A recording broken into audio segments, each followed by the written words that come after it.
Welcome back to the Tiger TV Tailgate Show. Now, we're joined by a very special guest. We always love when she joins on set. That is, of course, the LSU women's basketball head coach, Nikki Caldwell. Thanks for joining us, Nikki. Thank you. Thanks for having me. No problem at all. Thank you. Now, the last time we saw your team on the court was in the Sweet 16 of the tournament right here in Baton Rouge. And actually, that marked the second year in a row that your team has entered the Sweet 16. Now, Nikki, you only have a couple years here so far at LSU, but obviously the consistent success is there with the tournament appearances and the tournament finishes. What's the catalyst to the consistent success here at LSU? Well, I think the main point of emphasis has got to be your student athletes.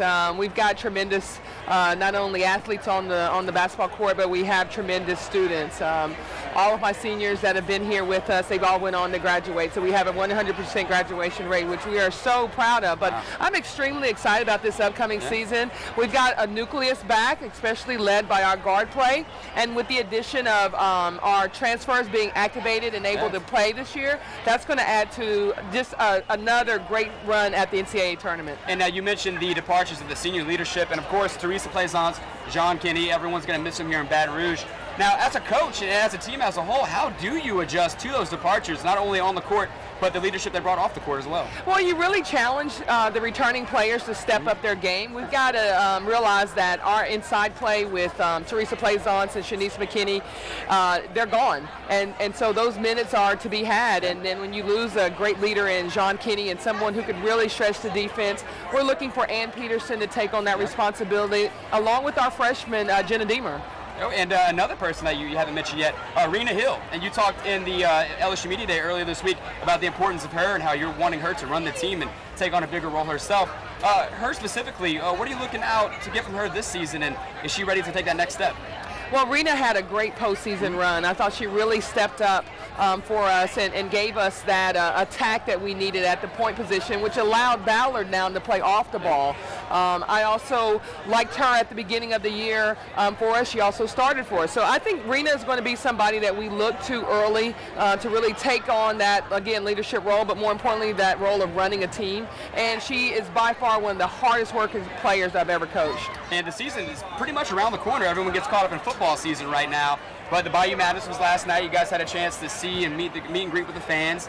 A couple of the early games early on right here in the PMAC, but one of the big opponents, Rutgers, coming in here November 22nd, I think. That's the middle of an LSU bye week.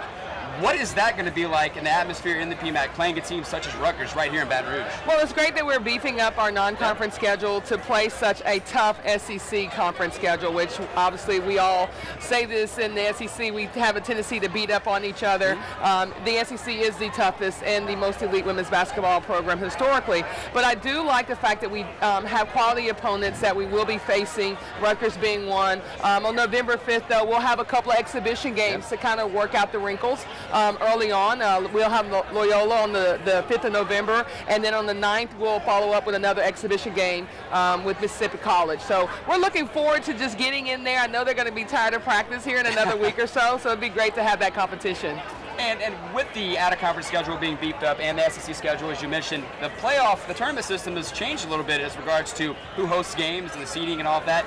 How does that affect your preparation this season, and do you talk to your players about that? Well, the one thing you talk about is what's our ultimate destination, and that's Tampa. We want to win a national championship, and that's why you've got 5 Final Four banners hanging in the PMAC right now, and we've been that close, and we want to get this team past the Sweet 16. So yes, you do have those early conversations. We do talk about the fact that if you're one of the top teams in the country, you do get to host the first and second round of NCAA play, and in the past, that has been very important for us. It's allowed our fans to come out and be that sixth man on the floor. It's allowed our fans to come out and really uplift our team past some very good and quality opponents. So we hope that we're in the run, not only for a title, but also to host in the first and second round of NCAA play. And Baton Rouge is definitely no stranger to women's tournament games here.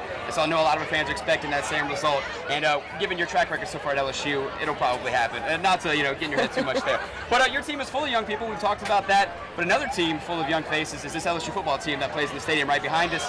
Now, Nikki, I know you're heavily invested in your team.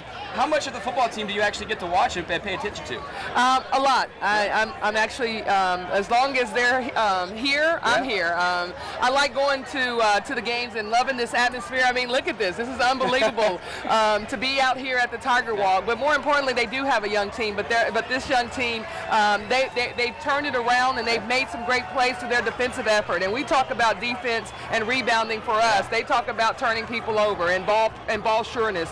And so you can see that this youthful team now getting a little bit more mature and a little bit more comfortable in their roles. And now you talked about the similarities between each team, and you kind of showed me that you actually are a football fan here.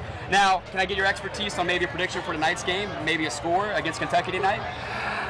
I just want us to be a point better than Kentucky. A win is a win. A win is a win, and as a coach, you just want to make sure your guys are out there playing at a quality level of football. Okay, well, Nikki, the band is about to go down the hill right quick, and I think that's about it for all. We're going to let you get back and enjoy the festivities out here, but we really appreciate you stopping by once again, and hopefully you can join us in the future. Thank you. Thank you very much. We'll be back right here with more Tiger TV Tailgate Show when we return.